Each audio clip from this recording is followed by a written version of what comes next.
She only wanted to work, to survive, and to keep her dignity.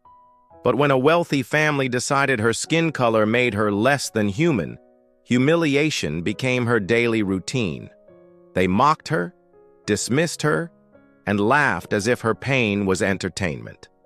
Yet, in one unforgettable moment, the same people who ridiculed her would be forced to watch her rise. What secret did this invisible maid carry, one powerful enough to silence a millionaire's laughter and rewrite her fate forever? This is her story. For most people, the ballroom was a place of elegance.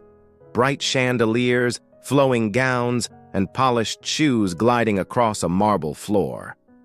But for Lillian, it was only a place of work. She was the maid, slipping quietly between tables, unseen by the very people whose glasses she filled.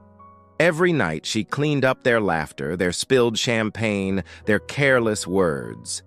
And though her heart longed for something more, she carried herself with silence, because in this world, silence was survival. But behind that quiet demeanor was a past few even imagined. Lillian had once been more than a servant. She had carried dreams, talents, and a fire that no amount of mockery could extinguish. Still, in the mansion's glittering halls, her identity was stripped away, reduced to nothing more than the Black Maid. And then came the night that would set everything in motion. The millionaire's son was to choose a bride, and the family wanted spectacle. They joked cruelly, whispering that perhaps the maid should dance, if only for their amusement. Lillian kept her head down, but inside, a storm was brewing. Because what they didn't know, what they could never imagine, was that beneath the uniform and the humility was a secret powerful enough to shatter their arrogance. The night was about to take a turn none of them expected. The music swelled, and couples spun gracefully across the floor. The women's dresses shimmered under the chandeliers, while the men boasted and laughed, their voices carrying above the violins. In the corner, Lillian kept her head down, pouring drinks and wiping tables, her presence invisible until they needed her. But that night, the tone shifted. Whispers turned into chuckles, and chuckles into laughter, directed at her.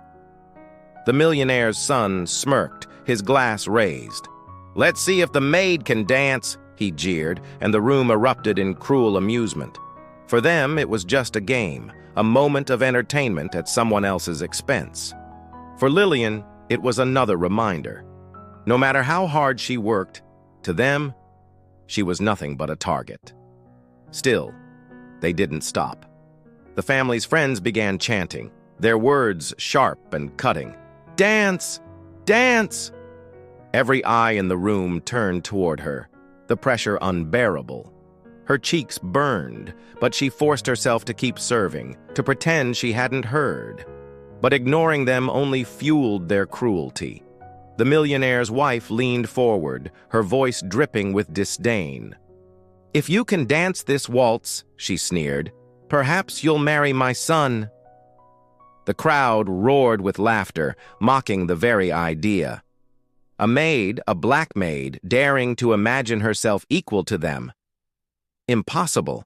Their cruelty wasn't just a joke, it was a weapon, sharpened by privilege and laced with venom. Lillian's heart pounded. She wanted to disappear, to melt into the shadows. Yet a fire flickered deep inside her, one she had buried for too long. They didn't know her story. They didn't know what she carried inside. But then came the breaking point. A young woman in pearls tossed a handkerchief at Lillian's feet, smirking. "Go on then," she taunted. "Dance for us. Show us what a maid's waltz looks like." The words cut deeper than any blade, and the humiliation pressed on her like a weight. Every second of silence stretched into eternity. Would she bow her head once more, let them strip away her dignity? Or would she rise, risk everything, and remind them that she was not who they thought she was? The violins played on, the melody twisting through the room. The crowd leaned closer, waiting, sneering, ready to laugh again. And in that charged silence, Lillian drew a breath. steady, and deliberate. The storm inside her was no longer quiet, because in this ballroom, before the eyes of those who had mocked her, something was about to change. The laughter crashed around her like thunder, each mocking voice another blow meant to break her spirit. The millionaire's son stepped forward, his smirk sharp as a blade. He extended his hand, not in kindness, but in challenge. "Then prove it," he said, his voice echoing through the ballroom. "Dance!"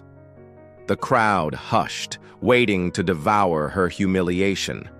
Every second stretched, her pulse pounding louder than the violins. For a moment, Lillian's knees trembled, fear clawing at her chest. This was everything they wanted, to see her falter, to confirm she was beneath them. But then, she lifted her head. Her eyes met theirs, not with shame, but with fire. Slowly, deliberately, she placed the tray aside and stepped into the center of the room. The gasps were audible. She was breaking the unspoken rule. The maid was not supposed to be seen. The violins swelled, and Lillian moved. One step, then another, her body remembering what her soul had never forgotten. She spun with precision, glided with grace, her movements sharper than their laughter. The ballroom fell silent, disbelief spreading across their faces. Every turn of her body was a defiance, every sweep of her arm a declaration. This was not the maid they mocked. This was a champion, a woman who had once conquered stages they could never dream of. The humiliation they had crafted crumbled into awe. And yet, beneath that awe, there was something darker: resentment. They hadn't given her permission to shine, and power never surrenders easily. By the time the final note faded, Lillian stood tall, breathless, unbroken. The room stared, caught between silence and rage. Because in that moment, she had shattered their illusion. The silence after her final step was deafening. No applause, no laughter, just a room full of people forced to confront a truth they had tried to bury. For the first time, they saw Lillian not as a maid, not as someone beneath them, but as a woman who had power, grace, and dignity that could not be erased. The millionaire's smirk had vanished. His son stood frozen, unable to speak. Their cruel joke had backfired, leaving them stripped of the superiority they clung to so tightly. But for Lillian, the victory was never about proving herself to them. It was about reclaiming the part of her they had tried to destroy. That night, she walked out of the ballroom taller than she had entered, her spirit unbroken, yet the sting of what she endured would remain. Because this wasn't just a story about one dance or one night. It was about the centuries of voices silenced, talents dismissed, and dignity denied simply because of skin color. Lillian's defiance reminds us that racism doesn't just wound, it robs the world of brilliance, of art, of humanity itself. And when we witness her courage, we are forced to ask ourselves how many others have been mocked, diminished, or erased before they ever had the chance to be seen. Her story may have ended in strength, but the fight against injustice continues far beyond that ballroom. The question isn't whether Lillian proved them wrong, it's whether we are willing to learn, to change, and to finally stop a cycle that has lasted for far too long. So ask yourself, when the laughter fades, whose dignity will you choose to defend?